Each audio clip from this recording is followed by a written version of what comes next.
Bom, então vamos lá, pessoal,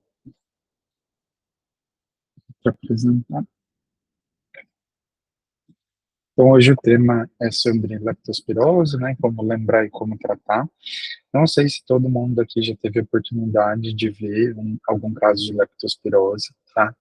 A gente fica com a impressão que não é tão comum assim, mas é, tá? É, não tanto igual as epidemias que a gente vem vivendo, mas se a gente pegar uma taxa incidência normal aí, a gente é, conseguiria ver alguns casos. E também vai muito da região, né, e das condições sanitárias, socioeconômicas que a gente está trabalhando, né. Então, se a gente trabalhar na periferia, no extremo, por exemplo, da Zona Leste, extremo da Zona Sul, aqui de São Paulo, a gente vai pegar mais casos do que trabalhando nas regiões centrais, nos hospitais particulares, tá? Quem teve a oportunidade de atender de uma forma grave aí da leptospirose, né, forma ictérica hemorrágica, por exemplo, nunca esquece. Então, a gente tem que saber, né, porque fora aí das doenças mais comuns, é um pouco mais difícil de lembrar da doença, e o tratamento é relativamente fácil, desde que a gente pegue o paciente no momento certo, né. Então, falando um pouquinho sobre a leptospirose, né? Ela é uma zoonose, então é uma doença aí que precisa de um hospedeiro, né? Precisa de um vetor animal, de distribuição mundial, né? A gente tem nos todos os continentes. É basicamente uma doença infecciosa, né? Febril, com início abrupto, tá? E no Brasil é importante problema de saúde pública por conta das questões sanitárias, né? Então, a gente vê aí nas fotos que o brasileiro, na enchente, ele tem criatividade, né? Ele brinca de nadar, ele surfa. Então, no Brasil, acaba períodos de mais chuva, a gente acaba tendo um número de casos. Quando eu trabalhava no, no extremo da Zona Leste, aqui de São Paulo, quando chovia e dava enchente, a gente já contava, dava 10 dias, 2 semanas, aparecia os casos de leptospirose, uns 3, 4 pacientes internavam, surgia alguma forma grave, então vai muito do local onde você trabalha. A etiologia, né? Então, é basicamente uma bactéria que é espiralada, né? Ela é uma espiroqueta, do gênero Leptospira. Ela precisa de um ambiente com O2, né? Uma paciente é uma bactéria aeróbia obrigatória, né? Se a gente for olhar na microscopia, ela tem um formato liquidal, é flexível, é móvel, né? Tem 2 flagelos e tem as extremidades aí em forma de gancho, né? A caracterização microscópica da leptospira. A gente tem 2 espécies aí mais importantes, tá? A Leptospira interrogans, que ela é patogênica, ela causa doença, e a Leptospira biflexa, que ela é saprófita. O que significa isso? Né? Está mais relacionado com o meio ambiente. Tá? De importância epidemiológica para a gente seria a Leptospira interrogans. Tá? E essas 2 espécies vão ser individualizadas em sorotipos ou sorovários pelas suas características antigênicas. O que significa isso? De acordo com o material genético da bactéria, da espécie, e de acordo também com os antígenos que são expressados aí na sua superfície, a gente pode ter mais de um sorotipo. Podem que a gente tem 4 sorotipos, na leptospira a gente tem bem mais, tá? Alguns vão ser mais patogênicos, outros vão ser menos patogênicos, alguns vão ser mais graves, outros vão ser menos graves. Tá? É importante saber que a gente, assim como a dengue, a gente também tem sorotipos diferentes da leptospira. Tá? Então, quando a gente fala, por exemplo, da leptospira interrogans, a gente está falando de mais de 19 sorogrupos, e dentro desses 19 sorogrupos, a gente vai estar trabalhando aí com 180 sorotipos diferentes da doença. Tá? E quando a gente fala de sorogrupos, né, quais que são os mais comuns? O ictéria hemorrágica, tá, que tem relevância clínica para a saúde humana. Pomona, né, o canícula que acomete os cães. Boa parte das vezes os cães acabam sendo só portadores, né, assintomáticos da leptospira. e a gripotifose, tá? Mas a mais relevante clinicamente para a gente é a difteria hemorrágica. O leptospira, ele pode sobreviver no meio ambiente, no meio externo, por até 180 dias, tá? Principalmente quando em água doce ou no solo úmido, tá? Ele acomete uma ampla variedade de animais suscetíveis, tá? Que utiliza esses animais como hospedeiros. Então, o cão pode ser portador do leptospira, o gato pode ser portador do leptospira, o ratinho pode ser portador do leptospira, tá? Entre outros animais aí domésticos e silvestres. Epidemiologia, ela acaba tendo uma maior incidência em aglomerados urbanos, tá? Principalmente naqueles lugares com uma infraestrutura sanitária inadequada, tá? Ou que então tem infestação de roedores, né? A gente tem algumas capitais aí mundiais que tem bastante ratinho pelas ruas. Estações chuvosas, inundações. É, e a gente tem uma coeficiência de incidência média anual aí de mais ou menos 1,9 a cada 100 mil habitantes. Então, se a gente pensar na cidade de São Paulo, olhando aí em região metropolitana, né, a gente vai ter mais ou menos aí 380 casos por ano, tá? Então, não é tão pouco assim.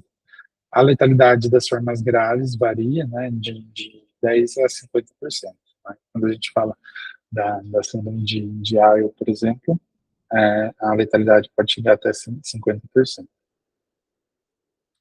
É uma doença de distribuição endêmica, né, vai ocorrer todos os meses do ano, mas lembrar que naqueles períodos mais chuvosos a incidência vai ser maior, onde a gente pode ter as epidemias urbanas. E também pode ter surtos em regiões rurais, mas eles acabam sendo notificados, porque essa população vai passar menos em atendimento médico, né, vai procurar menos assistência, até mesmo pela disponibilidade local. Então, esses casos acabam sendo mais subnotificados. Então, quando a gente olha aí ao longo dos anos, a leptospirose, né, o número de municípios que já tiveram algum caso, a gente vê que ao longo do ano vai aumentando aí a densidade das diferentes regiões. Quando a gente mostra, né, o gráfico no Brasil, a gente vê que a região sudeste, até mais por ser mais populosa, né, e também o aglomerado urbano acaba tendo mais casos que as demais regiões. E dentro da região sudeste, a gente vê que o estado de São Paulo também acaba tendo mais casos que os outros estados, justamente aí também pela maior densidade populacional e também pelo aglomerado urbano, seguido do Rio de Janeiro, pelos mesmos motivos. A transmissão. Os roedores, né, principalmente os ratos de esgotos, as ratazanas, os ratos de telhados, os ratos pretos, ou até mesmo os camundongos, são os principais reservatórios, tá? Eles se infectam, não desenvolvem a doença, eles viram portadores, eles acomodam a bactéria, né, a Leptospira nos rins, e ele acaba eliminando ela viva no meio ambiente, contaminando a água, o solo e alimentos, tá? Então, ele basicamente se infecta, não, é, não acaba apresentando nenhum sintoma, vamos dizer assim, e ele literalmente elimina a bactéria no trato urinário dele. E essa bactéria sai viva e sai aí, se, por exemplo, ele faz xixi na comida, a comida fica infectada. Se faz xixi e esse xixi vai para a água fica contaminada. Se vai para o solo, mesma coisa, o solo fica contaminado. Outros reservatórios que são importantes aí, os cães, os porquinhos, os bois, os palos, né? Os reservatórios ovinos, caprinos e outros animais silvestres. Os seres humanos, eles acabam sendo hospedeiros acidentais, então não estava na programação aí biológica a gente acabar sendo o hospedeiro da leptospira. E acaba sendo um hospedeiro terminal porque a gente não vai aí perpetuar e transmitir a doença dentro dessa cadeia de transmissão. Então, como que acontece a infecção humana? A gente se expõe direto ou indiretamente à urina desses animais que a gente comentou, que estão infectados, por meio da penetração da pele lesada, ou da mucosa da boca, ou das narinas ou dos olhos. Então, ele se aproveita da mucosa, né? Isso se a pele estiver lesada, né, ou outra mucosa. Se a gente pensar em pele íntegra, a gente tem que ter um contato por um tempo mais prolongado. Ou então contato com sangue, tecidos e órgãos de animais infectados, né, os países aí que acabam matando, comercializando os animais crus, né, ingestão de água, alimentos contaminados, e também por transmissão acidental em laboratórios. A gente pode entrar em contato com a urina ou com a água contaminada, seja no trabalho ou até mesmo por lazer, né? Mas também uma questão do impacto aí importante das enchentes. Em relação ao período de transmissibilidade, tá? Vai depender do tipo de hospedeiro e vai depender também do sorotipo do soroviário envolvido em questão. Mas dependendo do hospedeiro, esse hospedeiro pode eliminar aí para o meio ambiente a leptospira durante meses, anos, ou até mesmo por toda a sua vida. E falando um pouquinho da fisiopatologia, então a gente ou vai ter que ter uma lesão na pele, na mucosa, ou vai ter que se expor por um tempo prolongado, tá? E depois dessa invasão, a gente vai ter a disseminação, né, da leptospira pelo sangue para todos os órgãos, incluindo o sistema nervoso central. E naqueles pacientes que vão ter uma forma mais grave, a gente acaba tendo uma lesão de vários órgãos, né, uma lesão multiorgânica. Então, o paciente vai ter acometimento do sistema musculoesquelético, né, até mialgia dos principais sintomas, pode ter acometimento do sistema nervoso central, fazendo uma meningoencefalite, né, pode ter acometimento do trato respiratório, fazer uma pneumonia, ou também fazer uma hemorragia alveolar, pode fazer uma hepatite, uma miocardite, e a insuficiência renal, e a gente sempre acaba lembrando aí quando fala de leptospirose. A doença, ela basicamente ela é um desequilíbrio tanto da agressividade da bactéria, né, do microorganismo, mas também de acordo aí com a defesa do hospedeiro. Tá? Em um dado momento, o nosso sistema imunológico acaba hiperatacando, né, os tecidos e os órgãos, e o sistema imunológico acaba contribuindo aí também para a forma mais grave da doença, como se fosse na sepse, né? Tem fatores que vão estar ligados ao microorganismo e tem fatores que vão estar ligados ao hospedeiro, né, para pensar em gravidade da doença. Quando a gente fala do microorganismo, quais são os fatores de virulência que fazem esse microorganismo ser mais agressivo? A produção das endotoxinas, né, os lipopolissacarídeos, o sistema imuninato, ele acaba mal reconhecendo esse lipopolissacarídeo da leptospira, né, a gente não entrou em contato ainda com esse tipo de endotoxina. Liberação de toxinas hemolíticas, né, os superantígenos, que vai causar a ativação das nossas células T e adesinas e vai desregular nosso sistema imunológico, e também a produção e liberação aí de hialuronidase também.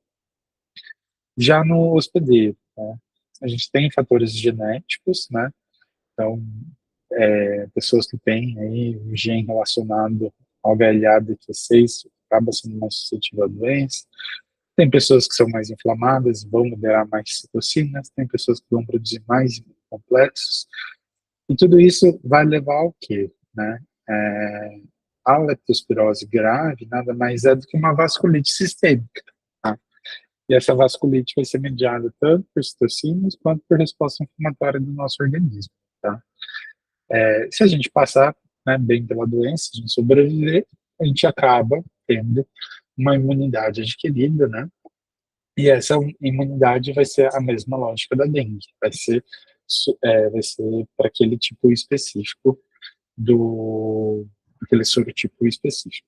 Então, lembra que eu falei que a Leptospira interrogans tem 19 sorotipos?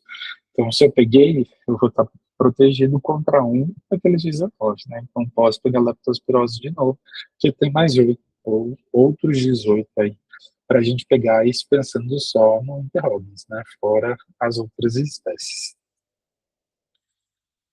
Manifestações clínicas, né? Uma coisa que eu gosto de deixar claro quando a gente discute leptospirose, tá? O que a gente mais faz diagnóstico de leptospirose acaba sendo as formas graves, que é aquilo que a gente enxerga, né? Então, só que vocês têm que pensar, gente, que a forma grave é uma porcentagem pequena do número de casos, tá? Então, tem formas que são assintomáticas, tem formas que são oligossintomáticas, tem formas leves que eu vou poder tratar com antibiótico oral, né? Primeira vez que eu tratei leptospirose com doxiciclina, eu achei o máximo, né? Estou dando alta com uma leptospirose para casa. Mas a gente tem que pensar, né, que o paciente não precisa estar necessariamente com insuficiência renal, necessariamente critério, necessariamente sangrando. Tá? Lógico que a gente tem que lembrar, né, desses sintomas para não deixar passar, para não comer bola aí nas formas mais graves. Mas a gente tem que pensar, tem que lembrar que a gente tem as formas mais leves da doença também. E a gente vai dividir a leptospirose em duas formas clínicas, tá? A leptospirose anictérica e a leptospirose ictérica. São duas doenças, dois espectros clínicos totalmente diferentes, tá, pessoal? Então, vamos falar primeiro da anictérica e depois da ictérica. Na leptospirose anictérica, o paciente vai, na primeira semana, ter sintomas sistêmicos, né? Como se fosse realmente de uma sepse, mialgia, é uma leptospiremia, na verdade, né? A espiroqueta está rodando aí pela circulação. O paciente vai ter mialgia, cefaleia, dor abdominal, vômitos, vai ter acometimento da conjuntiva, né? Epidemia conjuntival, vai ter febre, tá? E o segundo estágio, tá? Onde pode levar até um mês para acontecer, esse paciente pode apresentar meningite, uveíte, exantema e manutenção aí da febre, tá? A gente pega no hospital, né, a gente faz diagnóstico mais da forma ictérica. Tá? A forma ictérica costuma ser mais grave, mas a anictérica também pode ser grave. Você pode, por exemplo, fazer uma meningite. Tá? Então, nem toda leptospirose grave tem que ter icterícia. Tá? E na forma ictérica, a gente também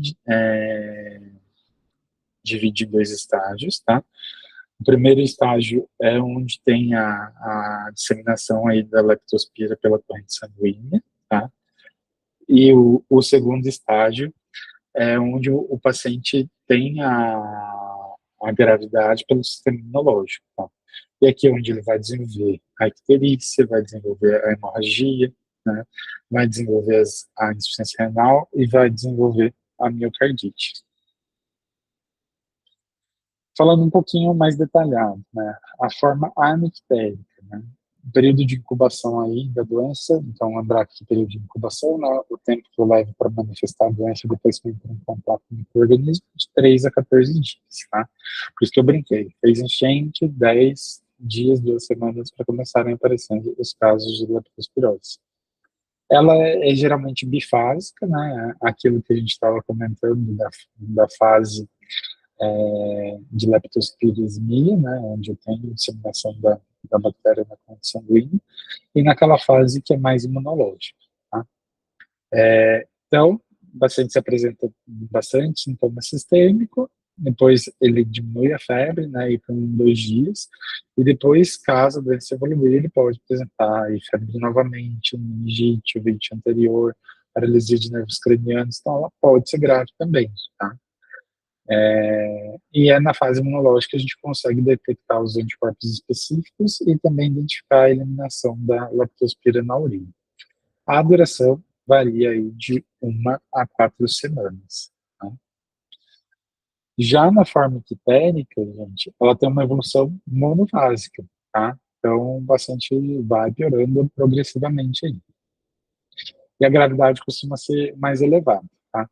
tem todos aqueles sintomas lá, sistêmicos, febre, dor abdominal, vômito, hiperemia conjuntival, mialgia, mal-estar, só que eles são mais intensos, tá?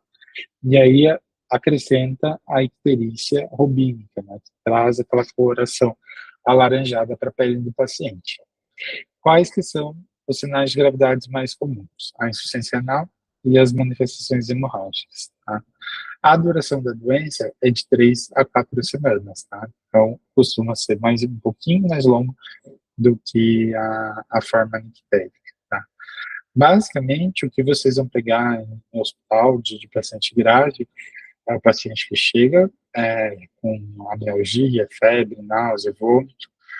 Aí você colhe os exames, você vai ter alteração no perfil hepático, embora não muito intensa, a gente vai destrinchar certinho para vocês as alterações laboratoriais. Você vai ter o paciente fazendo uma insuficiência renal. Uma característica importante, pessoal, que essa insuficiência renal, classicamente ela vem acompanhada de hipocalemia, tá? De hipopotassemia. Então, normalmente, quando a gente pega uma insuficiência renal aguda, estoura um aumento do potássio. Então, se eu pego o paciente com sintomas sistêmicos, febre, dor abdominal, náusea, vômito, mialgia, colizames, insuficiência renal, potássio baixo, lembrar que pode ser leptospirose, tá? Na evolução, não necessariamente ele já chega ictérico no pronto-socorro, a evolução pode ficar ictérico, né? E se ele evoluir com hemorragia, né, com as formas hemorrágicas.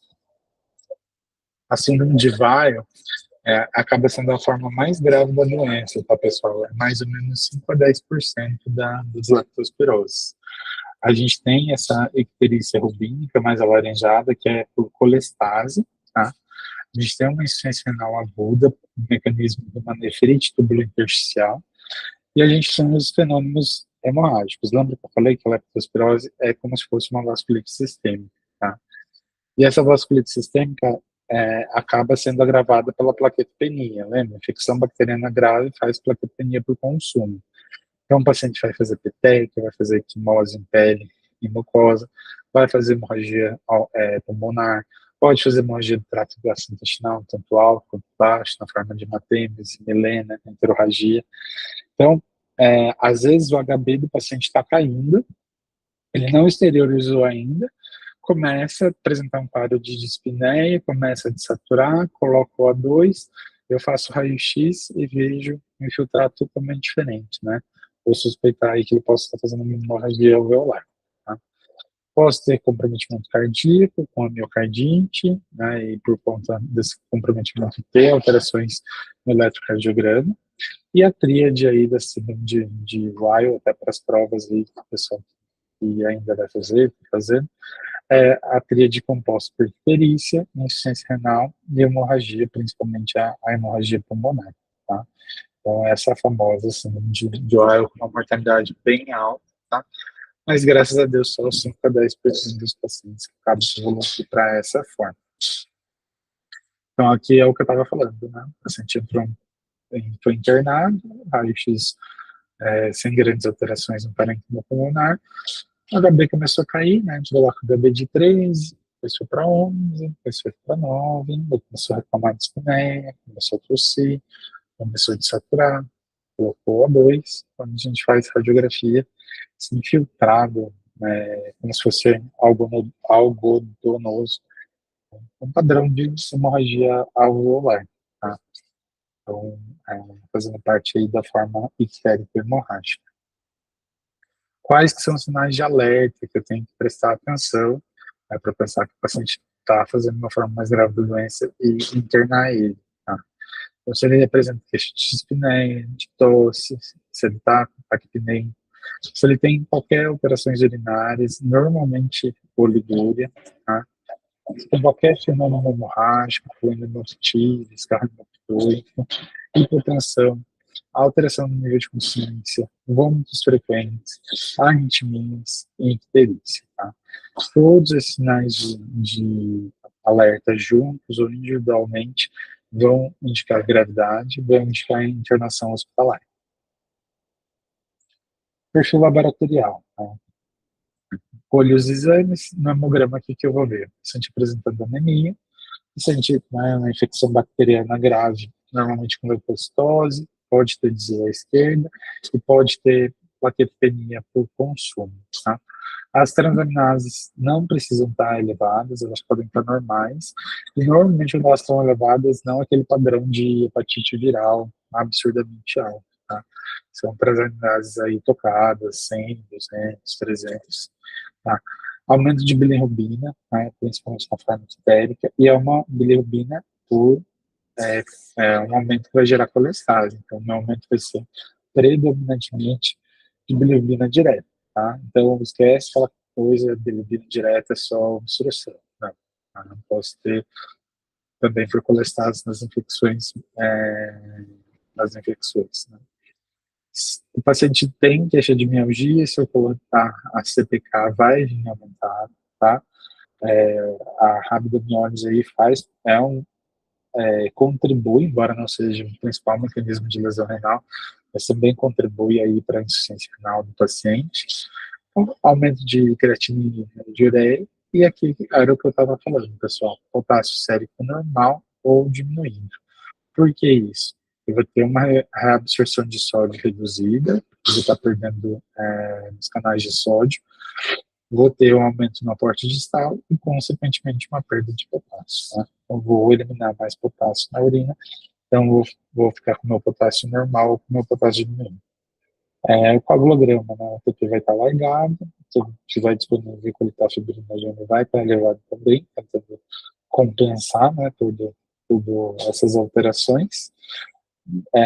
No exame de urina 1, posta leucostúria, posta proteinúria, né, então gente um quadro de uma insuficiência renal, posta cilindros, né, por conta da nefrite tubular intersticial. Na gasometria arterial, né, eu vou ter um quadro de acidose metabólica, né, o paciente está fazendo insuficiência renal, e posso ter hipoxemia nos casos mais graves, que o paciente ou ele está tendo comprometimento pulmonar, ou ele também está fazendo menos transporte de A2 por conta da anemia ou por conta das duas coisas juntas. O diagnóstico, né? Eu tenho que suspeitar e, para eu suspeitar, eu tenho que pensar também em contexto epidemiológico. Tá? Esse paciente tem algum antecedente que faça eu pensar em contato com rato? Então, tem rato na sua casa, tem rato no seu trabalho, às vezes a pessoa encontrou fezes de rato no chão, próximo a sacos de alimentos, foi para alguma caverna, é, foi, teve contato com enchente, né? É, vou pensar naquele paciente que se apresenta com insuficiência, que se apresenta com mialgia, uma dor característica de uma mialgia localizada nas panturrilhas, né? Vai ser diferente da CVP, porque né, normalmente é bilateral. As petecas conjuntivais, né? E nos exames gerais, aquilo que a gente estava comentando, né? A bilirrubina direta elevada, TGO e TGP poucos elevados ou até mesmo normais, aumento de creatinina e ureia com potássio baixo, a plaquetopenia por consumo, leucocitose com desvio à esquerda por ponto, isso é uma infecção bacteriana mais grave, e o alargamento aí do coagulograma. Em relação à confirmação, né? Se aí na doença, como que eu vou confirmar? O tempo de coleta dos exames vai variar, qual exame a gente vai pedir vai variar de acordo com a fase da doença que o paciente está. Se eu estou em uma fase muito precoce, com menos aí de 7 dias de sintoma, menos de 5 dias de sintoma, o ideal seria que o diagnóstico fosse feito pelo PCR, né? Já na fase tardia, é, essa leptospira pode ser identificada na urina, embora é difícil, tem que fazer cultura, tem que inocular, e a gente pode ter a sorologia, que a gente vai precisar de mais de 5, 7 dias de sintomas. Tá? Então, é, na... Gente, só um pouquinho.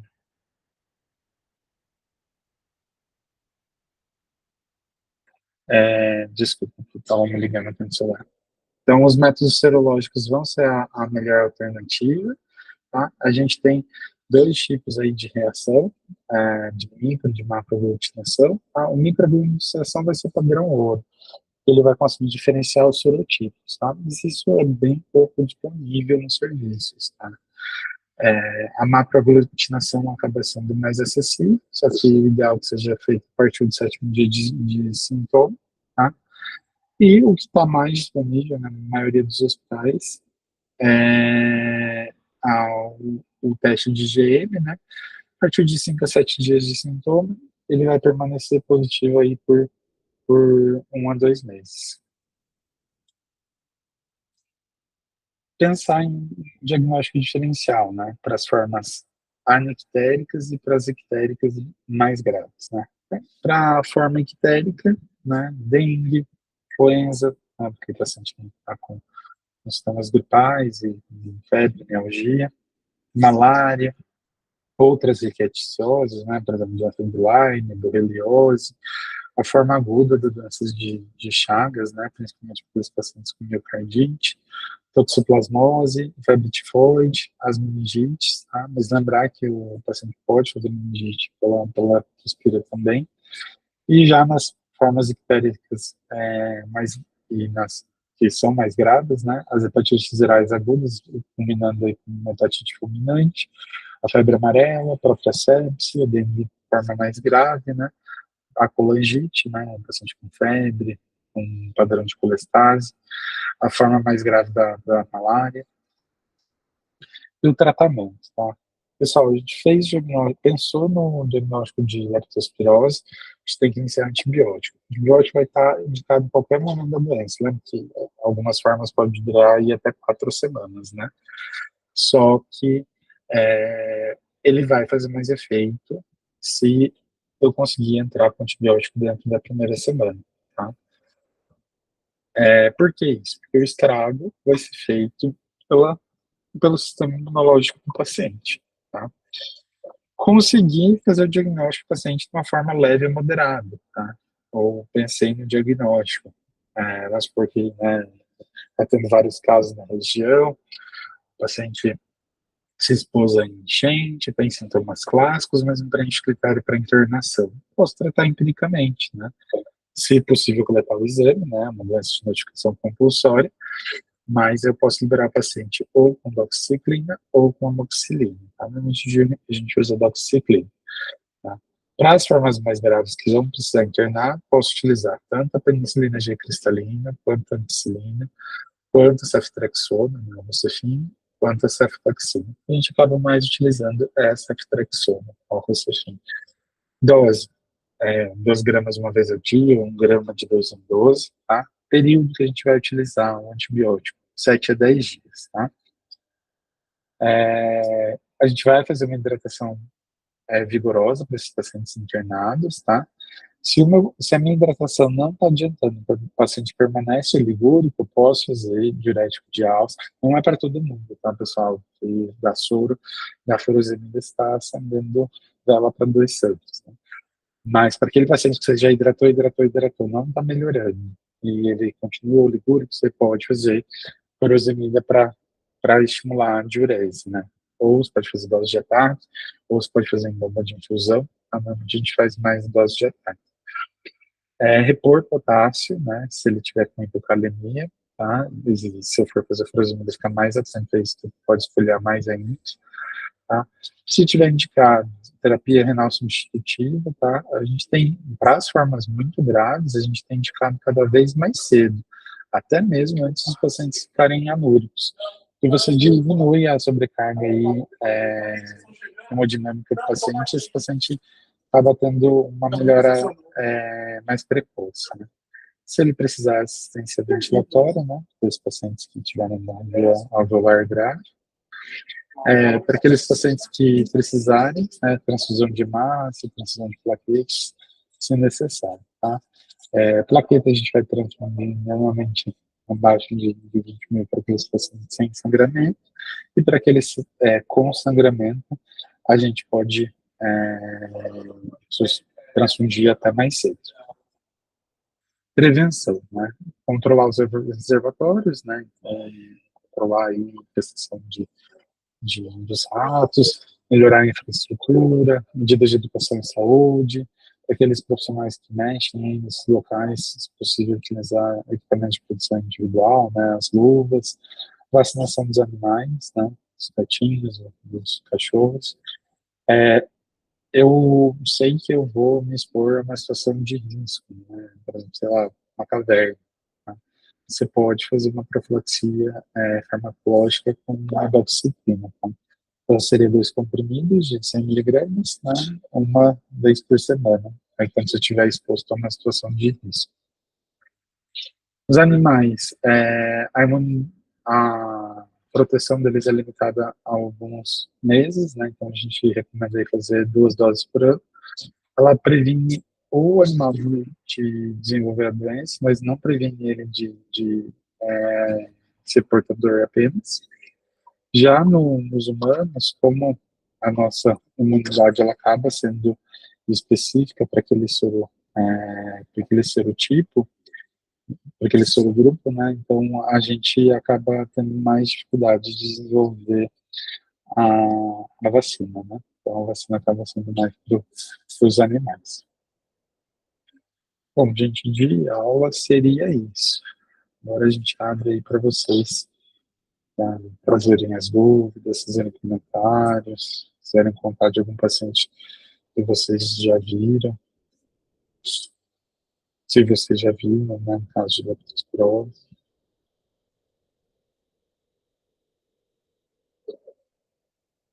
Pode falar, Daniel.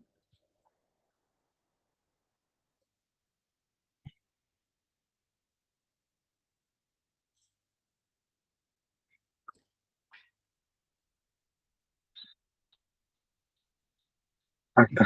Achei que você ia falar alguma coisa. Desculpa. Alguma dúvida, pessoal? Algum comentário?